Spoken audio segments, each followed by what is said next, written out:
listening to a podcast by and for fans of the San Francisco Giants with hosts Willie Dills, Chad King, and Ben Lee. Let's go Giants! SF Giants! Let's go Giants! SF Giants! Dedicated to the greatest team in Major League Baseball history, the San Francisco Giants, this is TortureCast.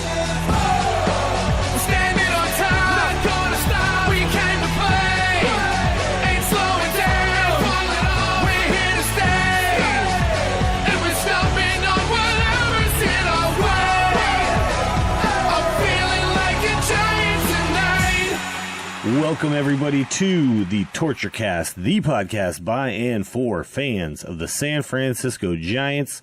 My name is Willie Dills. This is episode 50. Holy crap, half of a century here, halfway to 100. That's pretty cool. That's a little benchmark. I didn't even think about that. I'm joined today, that's the Scott Garrelts Jose Mijares episode. And I'm joined today by Mr. Chad King. Welcome to the show, sir. Man, I'm hungry. I've been on this juice fast for about 3 days now. So you want to talk about torture? Yeah. Oh my God, it's like torture gut or something. I don't know, but so yeah. You're actually not eating food, period, or no, I'm not eating food right now. I bought a juicer. It's like a centrifugal juicer. It pulls all the juice out of everything you put in, including veggies. Although I was kind of asking someone the question, can I just juice meat? Does that count? Because, I could go ahead and do that. And but would that be good at all? And would that be good at all? Probably not. So it's been 3 days. Stomach is adjusting, but weight's already starting to drop off. So just trying to detox, purify, get a little cleaned up. Well, I'm not going as far as you are, but I am knocking out the alcohol for at least 3 weeks or so. And then That's we'll good. see. Yeah, I'm just going to just take a break. I'm not going to go out and have a few beers because generally I don't drink too much. But if I go out, I'll have a couple beers pretty much every single time I go. And I've been playing pool so much that I'm kind of finding myself out more often than I normally would be. So I just decided, start off the summer, get a little bit slimmed down, cleaned up, so get back into playing weight, But so both of us, we'll see how this actually goes and how healthy we get back in the box for July. Yeah, exactly. And then it's on. It's on till the break of dawn once we hit Utah. Although that sounds weird, right? As soon as we get to Utah, man, we're going crazy. Mormon on their asses. So if you listened to the show last week, it was a little bit of a down show. By the way, Ben Lee could not make it tonight. He's I guess he's got some dinner plans or something. He may pop in later. We don't know. But hopefully he'll be around. But if you listened last week, a little bit of a down episode. The Giants are struggling. And unfortunately, I don't have good news for everybody this week. 2-5 since then. And not a good 2-5 at all. So almost got swept in a split home series between the A's, 4 games. So we played 2 there and 2 back here. And then got swept in a doubleheader, which doesn't usually happen. And it doesn't usually happen that you get swept and lose by a total of 15 runs to 1. It almost looked like the Giants were never going to get a man to third base in that entire day. Looked like my daughter's softball team. So, yeah. Yeah. So you were not watching those games, correct? No, just following them on my phone, putting it right back in my pocket, going, all right, honey, here we go. After the first one, I thought, well, it's a good thank distraction. God it's a doubleheader today, because usually it's tough to lose both games of a doubleheader, It just doesn't really happen that often. Usually you get a split. And after, losing so bad in that first game, I thought maybe the Giants would be motivated to come out and pick it up in the second game, but that just was not the case. I was actually at an A's game that day. Which is very strange for me. Yeah, I was there for a friend's birthday. He lives in the East Bay, so he's actually a Giants fan, but he's down for the A's. So he invited me to that, and I went along, and it was really weird. I can't remember the last time I was at an A's game, but I'll just say this: I do not hate the A's. I don't hate the fans. I don't hate the team. I'm very indifferent when it comes to the A's. I think that they have a cool story going right now. Last year was definitely a cool story. And I like, the Balfour Rage, and I like doing the Bernie lean and all that kind of stuff. I think all that stuff is hilarious, and the fan base is really into that team. Unfortunately, there's just not enough of them. There's not enough fans, or at least enough hardcore fans who actually go to a game, at the end of May. Like, it was not a full. It was a day game on a weekend, and it was not full at all. Oh, sure. But not only that, so then just the entire baseball experience of an A's game is just very much not the polished thing we've come to expect from a baseball game after being spoiled by AT&T Park for 13 seasons, right? Right. I mean, if you go to a Giants game, everything looks nice.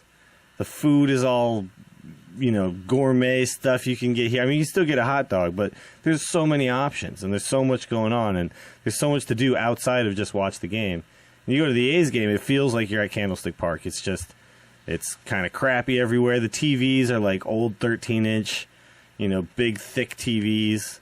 They're not a bunch of like nice flat screens and stuff. The scoreboard is very small and very high and far away. Way up on the top. Yeah. And all of the other like where you see like the pitch count and all that stuff, all of those signs, everything just kind of looks like it's falling apart a little bit. Nah, it's kind of a Frankenstein stadium because it was a multi-purpose stadium, and over the years they've just kind of with Mount Davis and the reconfiguration and it's true, hatching things here and there, and they don't have the money to put in all that stuff. Plus, with the future of the team uncertain, they're not going to invest a couple $1 million in updating the TVs and the concession stands. No, absolutely not. Yeah, So. And basically every concession stand had beer and one food item. So I went to one place and it was just nachos and beer, and then I went to another place and it was just hamburgers and beer. Like, basically you can get one item and beer at every single one of the concession stands. But the other thing too reminded me of Candlestick is the troughs in the bathroom.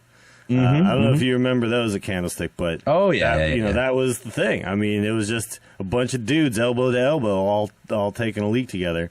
It's efficiency, at least. It's true. But what worries me now when I think about it is I never even thought about this as a kid, but like splashback sucks if you get a little splashback and you don't know where it came from. I mean, that's they have the water kind of running, and I think that's supposed to design but it's not 100% water. There's no way that's 100% effective. There's no way. So I'm like sitting there and I'm just like, oh, please do not feel some splashback right now. And I don't think that I got any. I think I was safe. I think I backed up enough. But every time I go to that trough now, when I go to a Raider game or an A's game, I think about the YouTube clip of the guy who did a little trough dive for a bet. Oh my God. Like a slip and slide, yes. Yeah. It's horrible. I remember this. That was terrible. What the hell was he thinking? Yeah. Guy probably is dead now, by the way. All right, we're talking about urinal diving now. That's a good way to start the show. But yeah, so it was just a weird experience to be there. I felt very out of place, but the A's actually won in the 10th inning with a walk-off walk. Yeah, they're hot right now. They are hot. And, it's a good team that they got over there. I mean, I can't be mad at the A's. They got a good squad. They got good pitchers in the bullpen, and they really showed the Giants what's up. So, I mean, I've been seeing a little bit too much of the A's lately.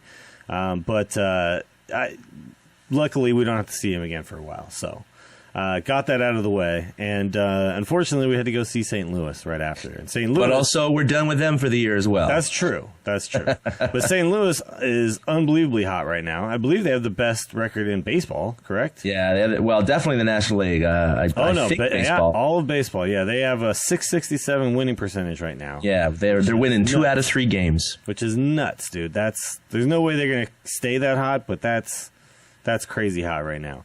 Yeah, I mean, they're 18-10 on the road.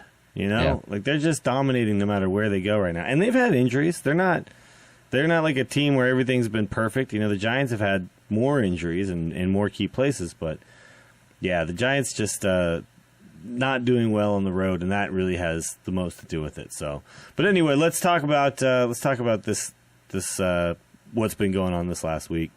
Now, the good news, still only 2 games back. So, even though we've been sliding now for what feels like an entire month straight, doesn't it? Oh, feels forever. Yeah, it feels like forever. I can't remember the Giants being hot. I guess when we won 4 out of 6, that was kind of in the middle of this, but it didn't feel that hot. You know what I mean? Because didn't feel that good. 2 wins, a loss. But the good news is we're still only 2 games back at Arizona. Well, what's your take on Arizona? Do you feel like this is a team that could run away if we don't turn this around? No, I don't think they're going to run away with it, but I do think they're going to be there for the long run, even if the Giants get hot again. I think it's going to be, they had, San Diego in 2010. Yeah. I think just the team that wasn't fully expected to contend. Not that it's a complete and utter surprise, but I think everybody figured the Dodgers are going to be the team to compete with the Giants. And Arizona is maybe a little bit better than Colorado and definitely better than San Diego. But with LA's injuries this year and their inability to compete, Arizona's pitching is carrying them far, a lot better than the Giants. I mean, right now they have a 3.88 ERA for their starters. Yeah. And the Giants have 4 are starters listed here, which is kind of weird. Yeah, so their starters' ERA is a full run better than the Giants' starters' ERA. The Giants are at 4.89. Wow. This is awful. Wow. I mean, just awful. So that's what's keeping them in the game. The Giants have slightly better hitting, but that's I don't see their pitching tanking. So Arizona's going to be there, and the Giants are going to have to get back on the right ship here. Yeah. No, and we actually had talked about putting together maybe a list of the pitcher. I think really the thing that separates the Giants from everybody right now is the lack of pitching, and it's pretty weird to think about. But I'm starting to look at some of the teams that may become sellers very soon. And the Dodgers could become sellers if this continues at this rate. I mean, they got a lot of money invested in a lot of guys. I don't think the Giants would be interested in anybody on that team right now, but. Think about San Diego, Milwaukee, the Cubs, Miami, the Mets, Philadelphia. If they don't get over 500 and stay there, because they're already about 7 or 8 games back. Because Atlanta's been on a tear as well. And then you look over to the American League, and you got like Houston, Seattle. I know Toronto has a lot of people on their team too, and they're not doing well. Kansas City. I mean, these guys could all become sellers at some point. So there could be a lot of pitching available to the Giants. And we don't really need anything on as far as like the starting lineup goes. What we really just need to do is pick up one more starter, and maybe move Tim Lincecum. Well, maybe move Tim Lincecum into the bullpen. But that's really the only thing that's separating us right now from being a good team, and it's really weird to think that that's our Achilles heel right now. You just wouldn't think it. And it's not just Zito and Lincecum. I mean, Matt Cain got absolutely shelled. Again, one giant inning against, the Cardinals. It's just weird to watch him go through this, and I don't understand what's going on. He was throwing just BP up there. I mean, if you hadn't watched the game, I don't know if you saw any of the highlights, but the stuff they were hitting was, up in the zone, over the middle of the plate, and just no snap on it, no movement to his pitches, no location. Just looked bad, And there's a bit of a conspiracy theory about what may have happened because if you take away his 2 big innings against the Cardinals this year, the other one was at home when he gave up whatever it was, 8 or 9 runs in one inning. Yeah, his ERA is actually 3.53. Okay, those 2 innings have inflated his ERA more than 2 runs. That's how bad those 2 innings were. Not only that, but those 2 innings when he got into the stretch. The Cardinals were hitting off of him in both combined innings. They're 14 for 17. Oh, my God. Now, that's kind of beyond the realm of possibility and probability here for an actual major league starter of that caliber. Granted, it's a good lineup, but, you're talking about the 6, 7, 8 hitters also getting those hits.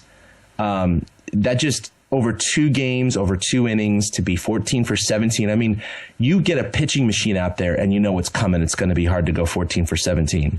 Yeah. Okay. It's just hard to do that. It's a batting average of balls in play. So the theory is that he's tipping off his pitches from the stretch. And what's interesting about it is that when you look at the Cardinals and their staff, you have Mike Matheny, who caught Cain in his first year. And then you have Benji Molina, who's their hitting coach. Now, Benji Molina has caught more innings for Matt Cain than any other catcher. That's true. So if you put those 2 things together, it leads some credence to the possibility that both Molina and or Matheny have some inside information on what they've noticed as a catcher, probably more Molina than Matheny. Yeah. About I don't think Matheny can you remember what it looked like. No. I mean, that was 8 years ago or whatever, 9 years ago. He also got head trauma right afterwards. The whole Florida collision. Yeah. I'm not one to buy into conspiracy theories, but I am one to look into the numbers. And it seems hard for me to believe that not knowing what's coming, that major league hitters could get 14 hits out of 17 chances. No, off of Matt Cain. You're making a good point, because a major league team, if you ain't cheating, you ain't trying, and this isn't really cheating. To it, and it's not illegal. This is not cheating. This is, if I know a pitcher and that pitcher's tipping pitches, you're a fool to not take advantage of that. Absolutely. This isn't putting a camera in center field and relaying the signs. This is.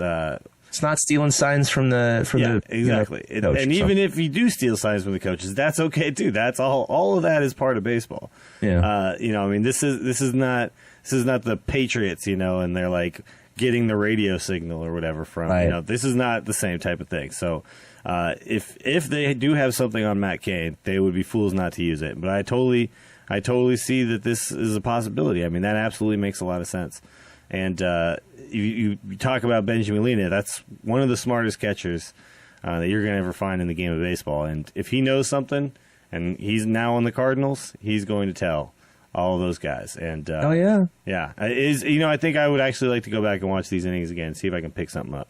They asked Bochy about it and Righetti, and they're like, they didn't say no. They said, we're looking into it. Because there's got to be something there. Well, it would also be dumb of them not to take some precautions. I mean, it could be the way he's holding the glove. It could be the way he's you see him maybe moving his hand, getting the grip ready.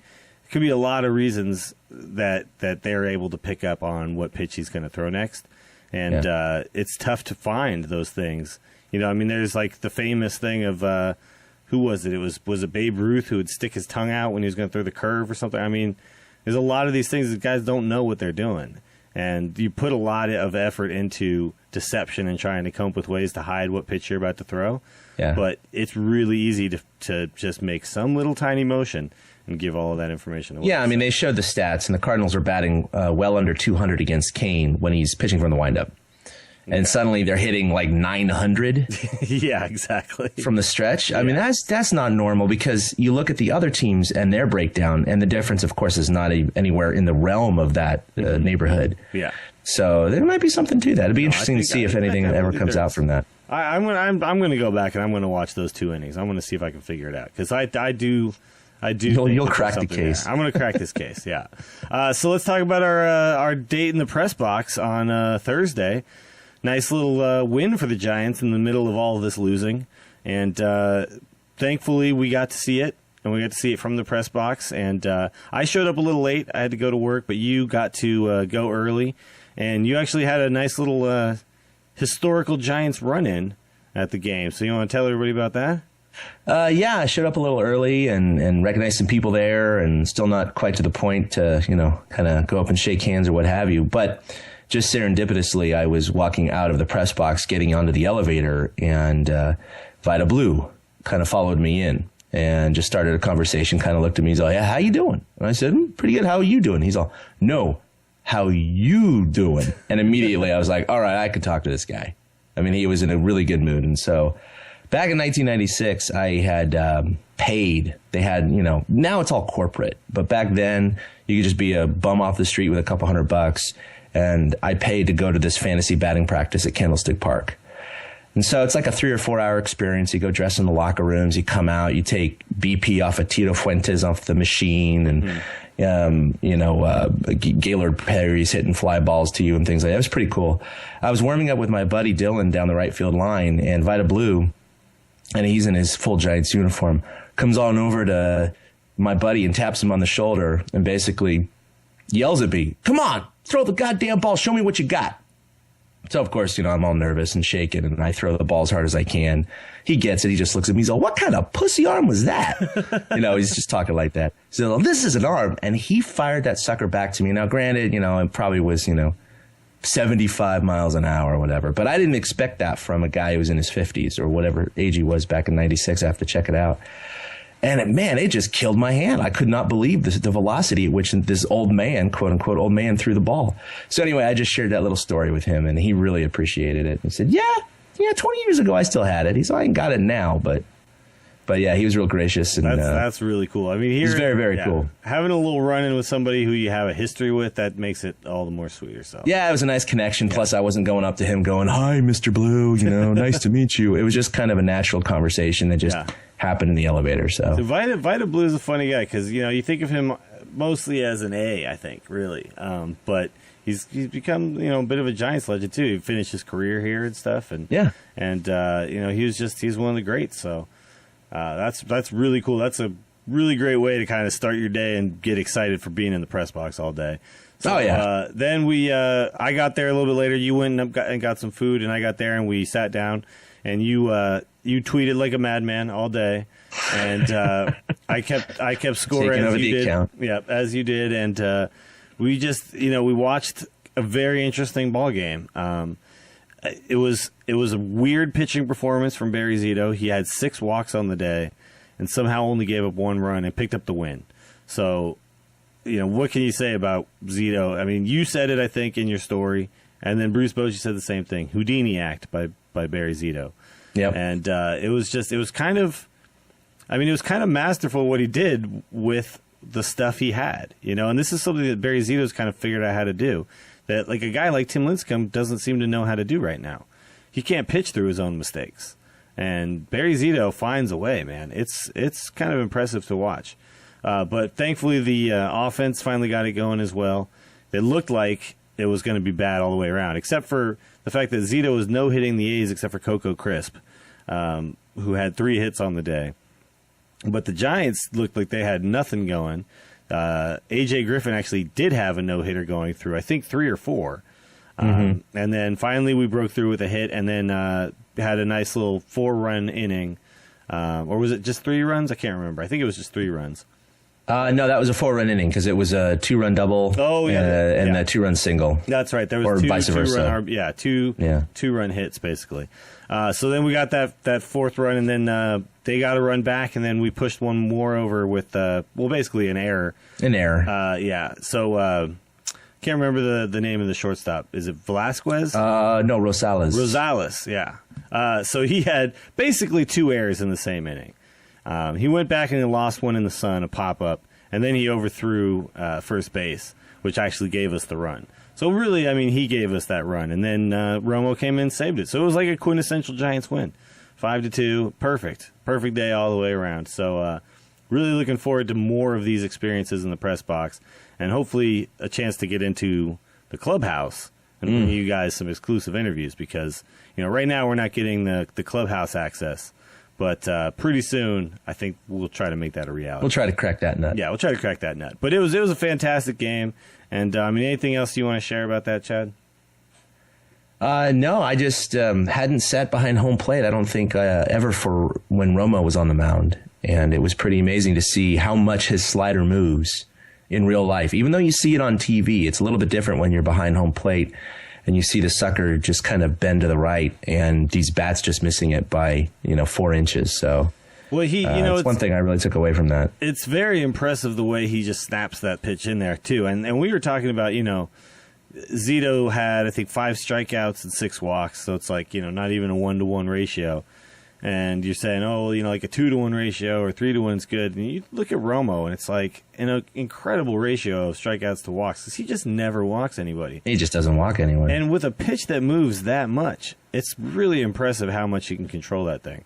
I mean, it's like he knows exactly where to start it to get it a couple inches off the plate on the outside. He knows exactly where to start it to have it break back over the inside of the plate. He just has a knack for getting that thing over the plate. And you look at the velocity he has and the slight build that he has, and you don't think of a guy who, could be a closer. And then you realize how good that pitch is and how much he can control it, and that's why he's successful. Now, he has had a couple of bad spots throughout the year, but not really. I mean, nothing that any normal closer would be going through at any time. No, he almost gave one up to Adams in St. Louis in that victory. Sure. He allowed that single.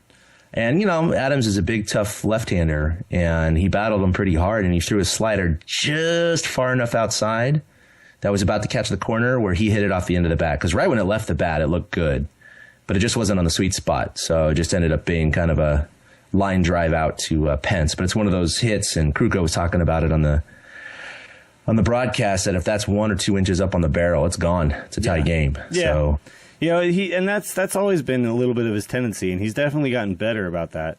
It's just he's better against lefties, but it's still tough sometimes. The other notable thing that happened that day was Andres Torres breaking his bat over his knee. Oh, yes. Which that was quite entertaining. I mean, he doesn't really have a reason to be doing. I know he's frustrated, but it was kind of just like, I don't know. To me, it's like kind of just like, I'm going to show everybody that I'm intense about this game, and also to show off a little bit how strong he is. He went 0 for 4. I think he had 2 strikeouts or something. It wasn't terrible. Posey went 0 for 4. You're never going to see Posey break a bat over his knee. At least I hope he never will. But yeah, he went 4 for 4 the other night in St. Louis. It looked like he had gone 0 for 4. Yeah, exactly. I know. I mean, it doesn't change. His demeanor doesn't change. Yeah, it does not matter to him what he does night to night.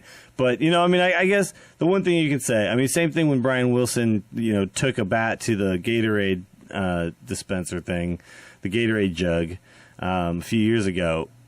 You do like to see intensity from your players, right? I mean, you like to see them taking the game seriously, being excited when things go well, being mad when things go wrong, because it shows that they really care, And that would have been a good question for Bochy, too. I mean, do you mind that intensity once in a while if you see one of your players, break a bat over his leg or whatever? Mm-hmm. That would have been an interesting response from him because Bochy's such a calm guy. He's a very calm guy, and unless he has a reason to get non-calm, unless he has a reason to get angry and get in your face.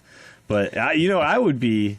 I want to see him yell like that old Cleveland Indians manager from Major League. Oh, yeah. Just spittle coming out and the whole thing. Just, taking his thing out and pissing on contracts and everything. It's been a long time since I've seen someone kicking dirt, too. Yeah. I mean, that'd be nice. Yeah. That was a thing. I'd love to see the Bruce good old Billy Martin Martin style. Yeah. Let's see how he does it. All right, let's move on. Let's get to some of these talking points.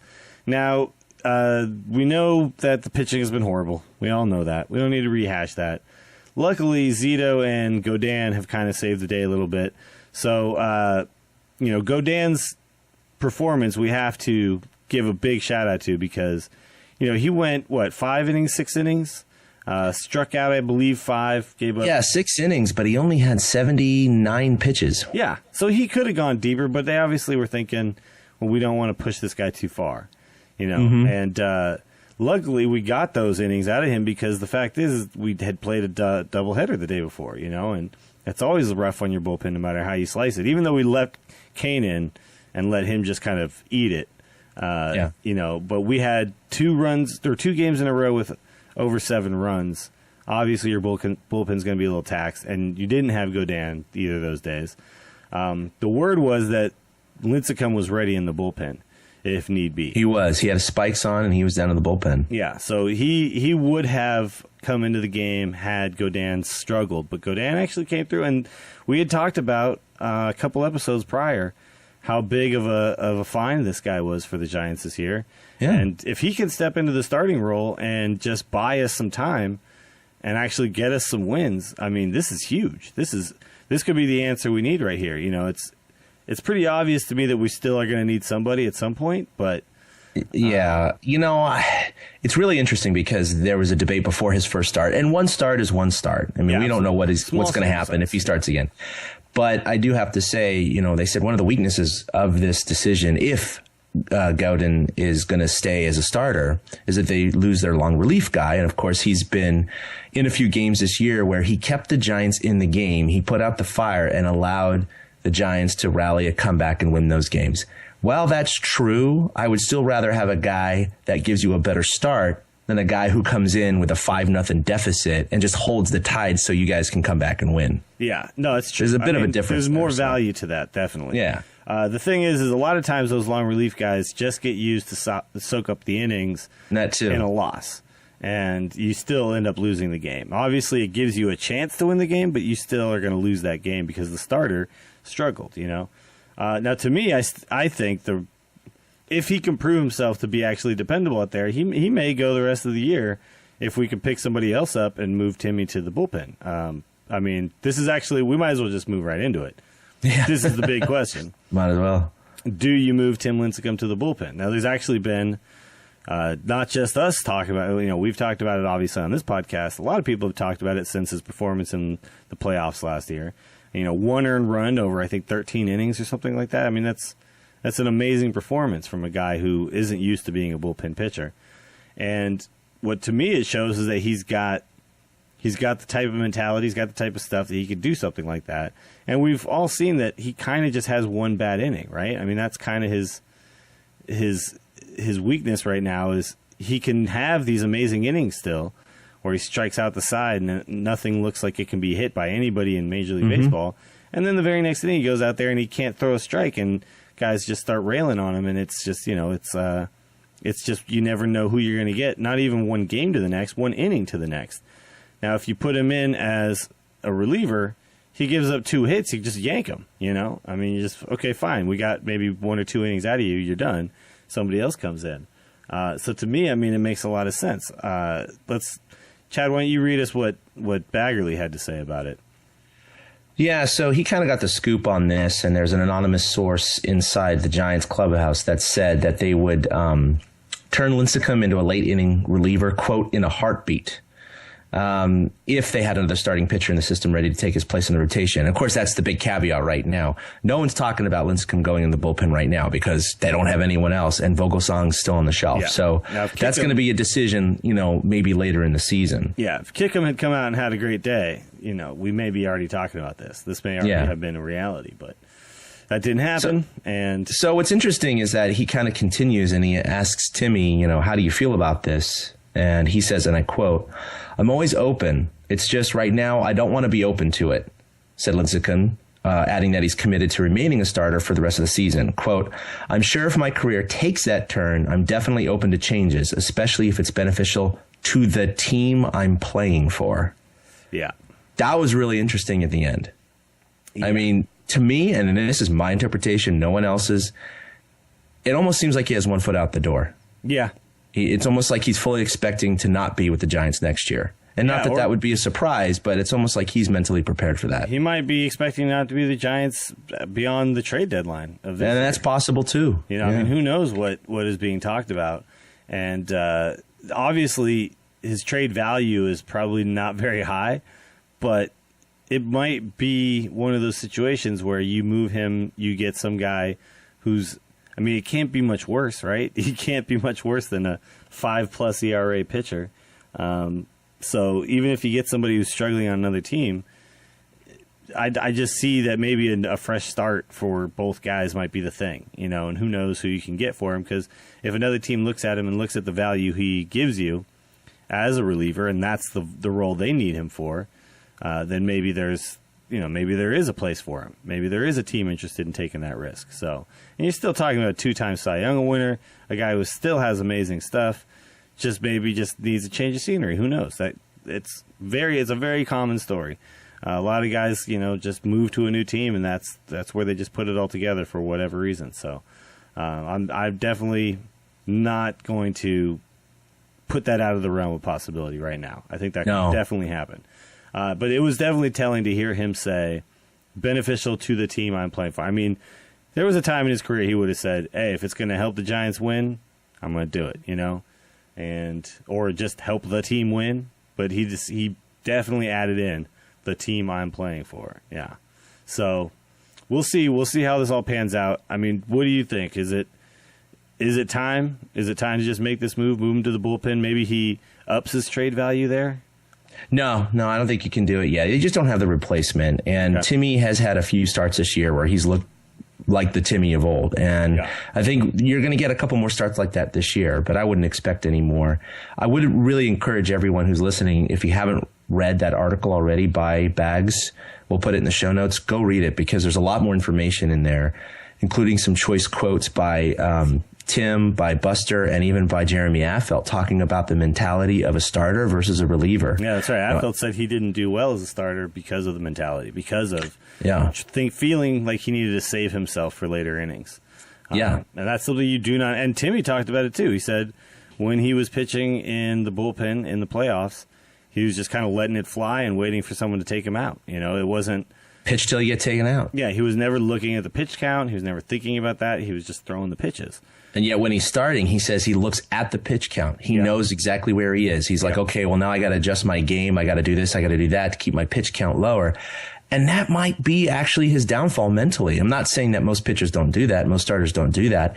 But maybe for some reason, that's what's creeping into his head. And he's thinking a little bit too much about the strategy of the pitch count instead of just getting guys out. Batter. Yeah, exactly. And even Buster was talking about it, saying he even handles starters differently than relievers, because starters, you're going to face these batters 2 and 3 times. And so you got to think about the next time you're going to hit against this guy, what do you want to show him now versus not showing him for the next at bat? No, it's absolutely true. While relievers, it's just one time. It's just boom. Yeah. You can't tip your hand the very first time you see a guy as a starter and show him all of your pitches. You got to, and you'll see this all the time. A guy won't throw a breaking ball until the 3rd or 4th inning. And it's because, they'll go fastball changeup through the entire first time through the lineup. And it's because, you still have the advantage of them having to get used to your velocity, your change in velocity, all of that stuff.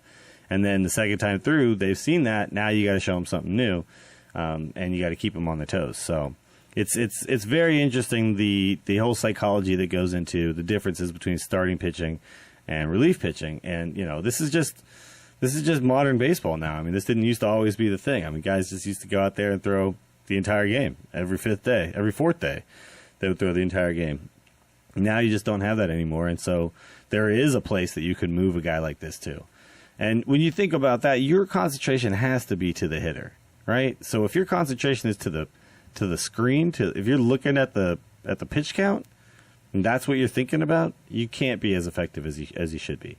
So, I think this is something they need to talk to him about this. I mean, after this interview, someone's got to go to him and say, dude, don't think about that. Let Buster think about that. Let the manager think about that. You just think about throwing a pitch. But hopefully Gaudin will, buy us a little time until that proper move can be made, or, somebody else shows that they have what it takes out of the minor league system. There's a couple other options now. I mean, we talked about Shane Lux could be the guy that comes up and does something nice for us. So he's had some experience up here. So we'll see. Well, he could be the new long relief guy. He's been doing well down in Fresno. He did that for us a couple years ago, didn't he? I mean, he was absolutely. He was done that it before. guy.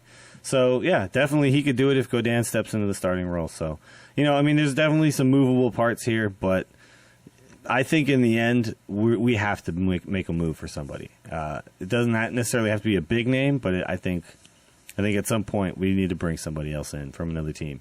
And looking around baseball, there's a lot of teams with some nice pitchers on them that are struggling, and they're going to be looking to sell when the time comes. All right, let's talk about what's on deck. Hold on. Armchair. Well, we already did talk about this a little bit. So the armchair manager question for this week is: do we keep Gaudin in the rotation, and how do you set it in the upcoming weeks? Yeah. So like specifically this week. Timmy is scheduled. Yeah, exactly. It's weeks like this where Bochy can actually set up the rotation to skip certain guys or not skip certain guys, or give, guys like Matt Cain and Bumgarner 6 days of rest instead of 5. But he doesn't have to if he wants to skip a spot in the rotation to preserve, the integrity of the bullpen. So one of the questions this week, a lot of people have been posing, is that Lincecum's scheduled to start tomorrow versus Toronto. He's going to start. He's going to be facing Josh Johnson. He's making his first start since April. And that'll be interesting because Josh Johnson, of course, used to be one of the best young arms in the game. His next start is scheduled, I believe, to be Saturday or Sunday in Arizona. And, he's just going to get Goldschmidted again. Goldschmidt's hitting 2,000 off of Lincecum with 20 home runs or whatever. And so the question is, especially if part of the decision is probably going to be based off of his performance tomorrow night in Toronto or at home versus Toronto. But what they could do is basically skip his spot in the rotation and bump everyone back, or put Gaudin in his spot and basically give him an extra spot rest. So he has 8 or 9 days rest till his next start. I don't think that's a bad option. No, I really don't. Either. Yeah. Unless Timmy comes out tomorrow night and throws 8 innings of 2-hit ball, then it's oh, well, maybe he found something, but I don't think that's going to happen. The problem now is we've had enough of his starts where he's done that and he hasn't found something. No, you're right. It's just that was the aberration. So yeah, he's had a couple of good ones. So yeah. So the thing is I definitely do see this as a good opportunity, because we're going to go through some stretches where this is not an option. So you kind of have to take advantage of these little holes in the schedule when they come. I mean, no game tonight, no game, Thursday? So Yep. that's 2 days off in a very short span of time. You got to figure something out, especially when your rotation is struggling the way it is. I think any type of shakeup is better than just doing nothing and hoping for the best. So, all right, on deck, 2 games at home versus Toronto. Now, we all remember what happened in Toronto, and we're hoping like hell if this does not happen here. Obviously, we do play better at home than on the road, especially this year. And so chances are that's probably not going to be what goes down this time. I got a question for you, though. Okay. Given what happened with Melky, how he left the team last year, and then even the most recent incidents in Toronto where it was proven that he was lying again to the media, what do you think the fans' reaction is going to be tomorrow night? Oh, he's going to get booed like crazy. Yeah. Yeah. I think you're going to have the milkmen will be back with bags over their heads. And, that's a good call. I think spoiled milk signs everywhere. Yeah. I think there's going to be a lot of Melky hate going around the stadium. Yeah, and, muscle milk and all that. Yeah. Whether or not like the fans should really care. I mean, we should probably still feel like Melky helped us win that title, right? Oh, he did. I mean, he single-handedly probably won 5, 6, 7, 8 games for the Giants last year, which was the difference in the division. So absolutely, but the end result of him lying is fans feel betrayed, and the fans have a right to feel betrayed. So he's a major league ball player. He knows what he did. He's aware that he's made some mistakes recently. And I think he fully expects it. It's not going to hurt his feelings. I think it's going to be incredible just to see it, the complete 180-degree opposite view of this guy. Last year, at this time, he was one of the most beloved Giants. Yep, absolutely. I mean, he was at the top of the list with Buster and the other guys. He was just lovable, likable. I mean, everybody was just blowing him kisses the whole time. The milkmen came out. And then 1 year later, oh, man, it's going to be crazy to see that tomorrow night. It's quite a fall from grace. So this may be the loudest. I mean, Beltran doesn't get the boos like this guy's going to get. This is going to be – No. There's no player in baseball that's going to get the kind of boos he's going to get in San Francisco tomorrow. So I'll be interesting to watch. I'll be looking forward to watching that game and hearing that go down. So then after that, we have a 9-game road trip, Arizona, Pittsburgh, and Atlanta. Now, not only are these all winning teams, but Atlanta is an extremely winning team right now. So this is not now Pittsburgh is also doing really well. I mean, if you look at the Central right now, look at the Central right now with St. Louis, Cincinnati, and Pittsburgh. They have three teams above 600. Yeah, that's a really tough division right now to be in. And all these teams are going to test the Giants quite a bit. So Arizona is only 2 games up. That's the weakest by record competition we're going to face. Pittsburgh at 603, Atlanta 614 right now. So this is going to be a rough 9-game stretch for us if we don't find something. The way the Giants are going right now, if we get out of there 4-5, you'll have to feel like it's a victory. The way things are going at this point. I'm really hoping we can find a way to have a winning road trip, but yeah, I guess I'm just not feeling very optimistic right now, Chad. I'm just not. And it's hard. It's hard to find reasons to feel optimistic. And obviously we know this team. We know these players. We've been, they were all here last year pretty much. So we have to feel some confidence in them. But that confidence is just waning day to day. So all of June itself is actually going to be tough for the Giants. Not only not a lot of games off, or not a lot of days off, because we have 2 so quickly. So after that, it's not a lot, but we're on the road. 2 out of 3 games in all of June, we are on the road. 18 out of 27. And I mean, 3 were just in St. Louis, so I'm including those. But we already lost 2 out of those 3. Yeah. And, the Giants have a very abysmal road record. Last year, they were great on the road. They were only 2 games worse than their home record last year. They were almost identical to their home record. So, I mean, if they can't perform at least 500 on the road this year, there's no way they're going to win the West. There's no way. Absolutely. And they're already 6 or 7 games under 500 right now. So that would mean that for the rest of the year, they'd have to play 6 or 7 games above 500 on the road just to get to 500. Yeah, and that's tough. That's tough going. I mean, we're almost as bad as the Dodgers on the road right now. Dodgers are 9-17, and the Giants are 10-17 on the road. So, thankfully, we're 20-10 at home, which is the only thing keeping us afloat right now. But we're not going to be able to rest on those laurels during the month of June because, like you said, 2 out of 3 games. So looking forward to the Giants turning it around. Please, Giants, turn it around. All right, let's tweet at me, bruh. I'm going to actually give one. You gave one of my tweets last week. I'm going to give one of yours this week. But you tweeted on the TortureCast Twitter. Right. And this was, I'll keep on this juice fast as long as Lincecum remains a starter. Might lose 30 pounds. Yeah. If that goes, I might even lose more. Yeah, if he goes the rest of the year as a starter, you're going to die. I'm going to die. Basically what's going to happen. Yeah. No, exactly. So, I don't know, man. You might want to take that one back. You might want to pull that back off of Twitter. Yeah. We'll see how that goes. On that. It'll be a good goal, but once I hit, no, I don't need 30 pounds to lose. I'm shooting for 20. So. Really? Wow. I just hit the Mendoza line. Okay. And, my playing weight's about 185, so I'm shooting for 180. And that's what I'm doing. All right, man. Good luck to you. We'll see what happens. See how long it is before you start juicing meat. Yeah, exactly. Juicing meat. All right, what do you got? All right, so I grabbed this from tonight just because I didn't realize this was actually happening in the world of baseball. So this is a non-Giants-centered tweet. But Tom Tolbert at Byron Jr. 23 tweeted out earlier tonight, Halos are 6 outs away from being swept by the Astros. And it would be a 4-game sweep, no less. And then he ends up, of course, with, fun fact, Astros payroll is $17 million. Josh Hamilton's salary is $17.5 million. Holy crap. And I remember last week I had tweeted out going, God damn it, why did the Astros leave the league? Basically, we need to play the Astros right now. But boom, here they are sweeping a 4-game series with the other LA team with the huge payroll. Well, pretty incredible. The thing is, the Astros, while they may have a minuscule payroll, they're still Major League Baseball players, right? They can beat anybody on any that's day. what their manager always touts. But I mean, they got one of the worst records in the majors. I mean, absolutely, yeah. To sweep the Angels in 4 games, that's rough. They're not doing well. I mean, they're definitely gonna lose. I think 100 games. I mean, Josh Hamilton can literally stand up and say, "I can pay all of you, Astros." Yeah, and still have a $500,000 left over for myself. And still have $500,000 left. Wow, that's crazy.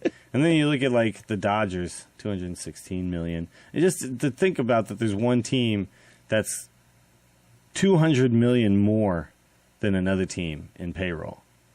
That just doesn't compute, man. Like that's ridiculous. Well, and they did it in LA, by the way. There's not even at home. Yeah, so, that's true. Holy crap! The thing is that in the NFL. Like, you're never going to see this again, It's all, everybody's got the salary cap and the parity and all that stuff. Right. It's hard. Like, what the Niners are doing right now with the draft picks and all that stuff, I mean, it's hard to build, like, a dynasty, And the Niners haven't even won a Super Bowl yet, so, let's, like, not call it what it isn't. But, yeah. I mean, what some of these teams are doing, like, say the Patriots, it's really difficult to do year to year. And what ends up happening is you basically mortgage the future to pay for the present. And when you look at like the Yankees, they don't mortgage anything to pay for the present. They just do whatever the hell they want. The Yankees, Dodgers now, Philadelphia, Boston. I mean, all these teams just kind of do whatever the hell they want. And now San Francisco's part of that group too. So yeah, they are. Yeah. They've joined that club. Yeah, I mean, 140 something million, right, as our payroll. So. They're up there. Poor Houston. I'm so sorry. It's a shitty city, though, so I don't know. I can't feel that bad. Have you ever been to Houston? I have, and I actually saw a game in the Astrodome. Yeah. I've been to the Astrodome, too. That was a terrible place to watch a baseball game. The whole town was so depressing, and the Astrodome itself was even more depressing. I could not watch the game there. I think the Mariners are playing. This is in the mid-'90s or so. And there's fireworks going off in the top of the dome, and there's the turf, and then there's the haze of the pregame fireworks hanging for the first 4 innings. Wow. And just, oh my God, it was awful. If I could say one thing that I'm happy that is no longer around from the 70s and the 80s, and that is AstroTurf. Yes. I mean, it's named for the Astros. And goddamn, yeah, there's only two stadiums that have it now, which is the Rogers Center. But they don't even have like the old school AstroTurf. No, it's the natural grass. Yeah, turf. It's basically like grass. Living turf, or what do they call it? Yeah. But it used to be like you saw the seams in it, you know? Oh, yeah. I mean, you remember this stuff, like the seams would come up. Players would trip over the seam. They would trip on it, yeah. The ball would take funny bounces because it hit the seam. I mean, and that was during the era when shortstops were throwing the ball into the ground on purpose because it would pick up speed as it spun forward and hit the ground. And that was a thing. True hop, too. Yeah, that was a thing that they were basically learning how to do because of the fact that the ball would actually perfectly bounce up to the first. I mean, it's nuts. Like, it wasn't even baseball back then. It's a weird thing to think about. Yeah, you'll see. 25 years, turf will come back and like half the stadiums. Yeah, but it'll just be ebb and flow. They'll like have it like 3D printed onto the ground or something like that, right. And it'll be some amazing version of turf that's like perfect in every way.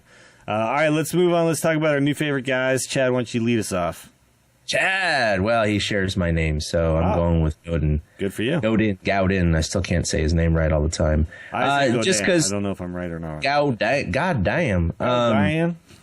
He stopped the bleeding. Especially, I was certain they were going to lose and be swept in St. Louis. And he said, no, I'm just going to go at him. And 79 pitches in 6 innings. The only mistake he made, which actually was a good pitch. It was a slider down.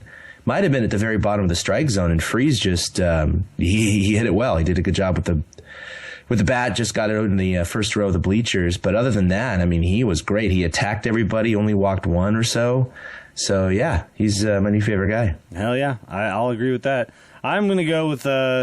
It was tough to find a new favorite guy. I mean, obviously, I could go with Posey going 4-for-4. Could go with Brandon Belt, who's had a couple of really big hits for the Giants recently. But just for reminiscence sake, just because I was just thinking about this guy, and then I got to watch him do something really funny, which was hold back his brother. While actually attempting to kind of argue himself at the same time. Yeah, that was pretty fun. He was still yelling. Yeah, so I'm going to go with Benji Molina, who, I mean, I think they were talking about it on like I said this as I was watching it, they were talking about it on the broadcast.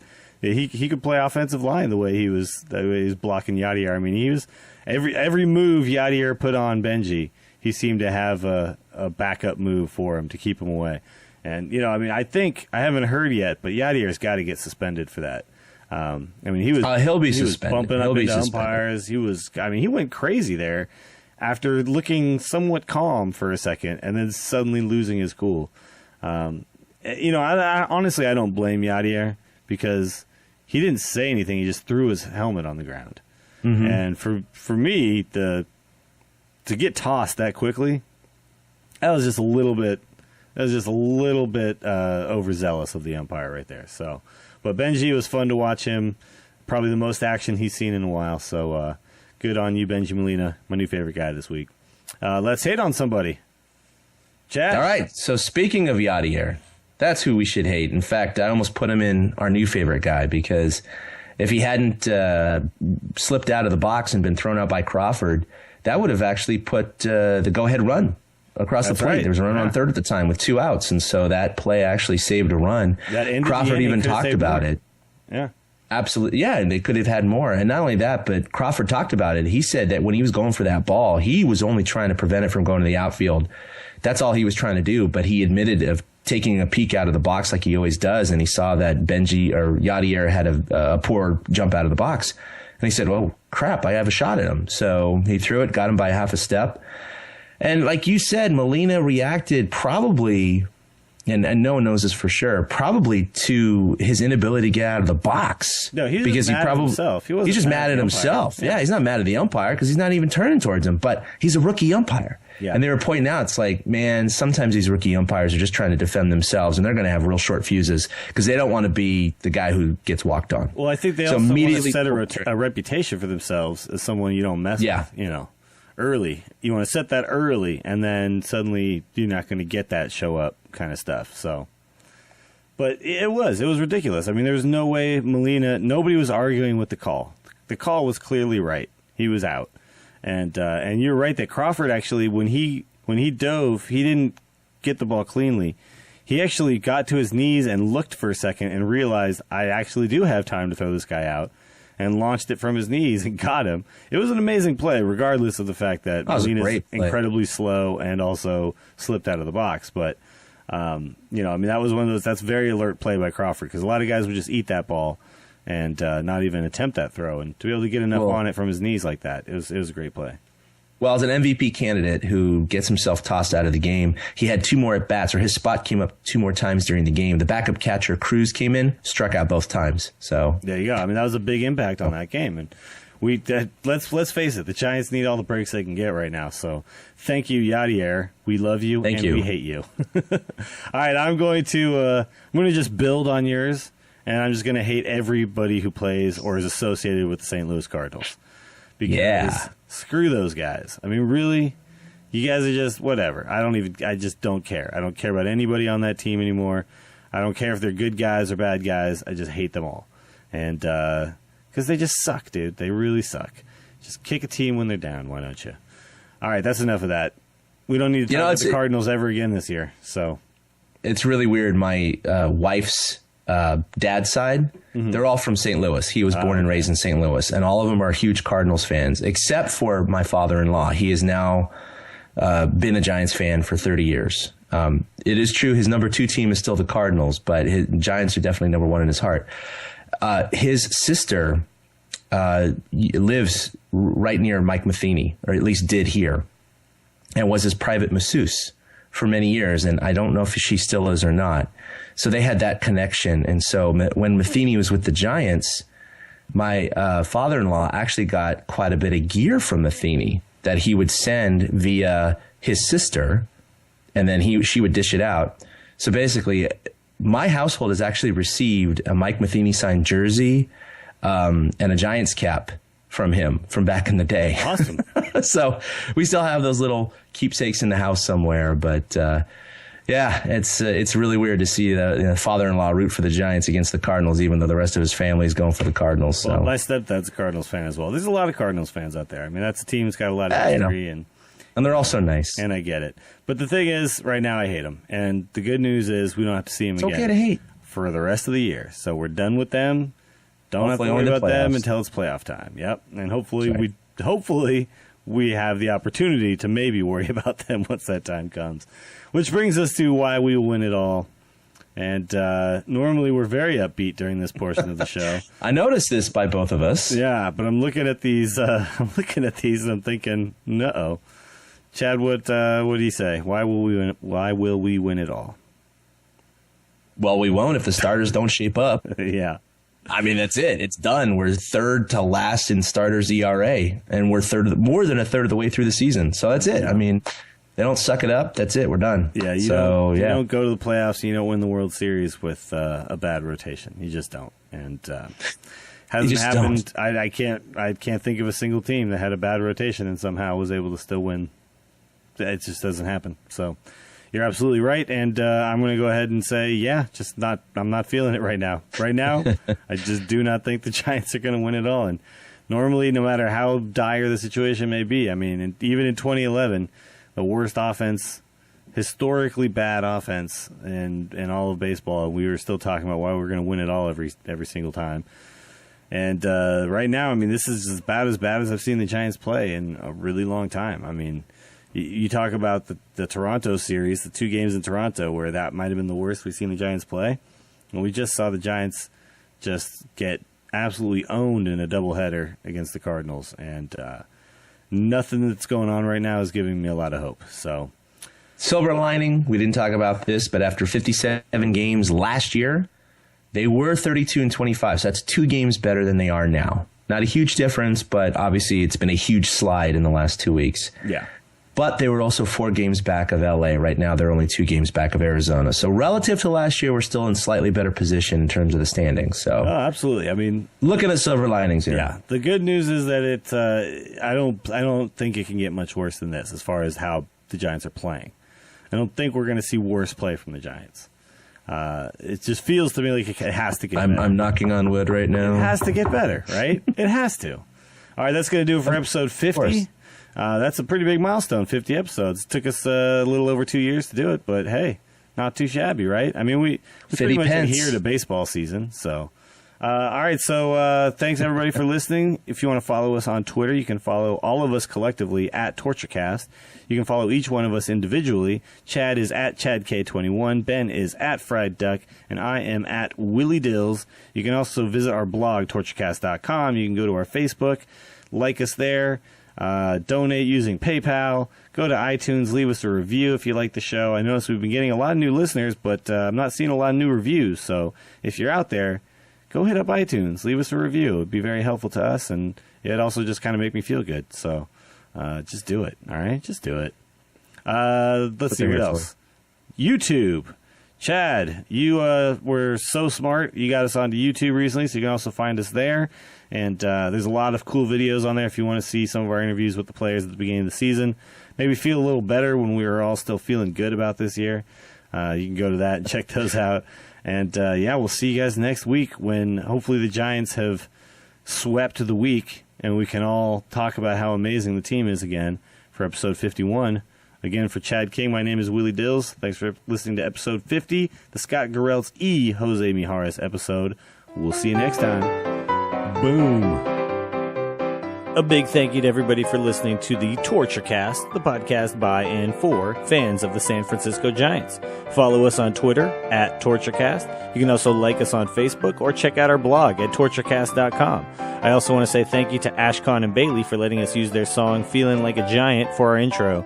For Ben Lee and Chad King, my name is Willie Dills saying, we'll see you next time.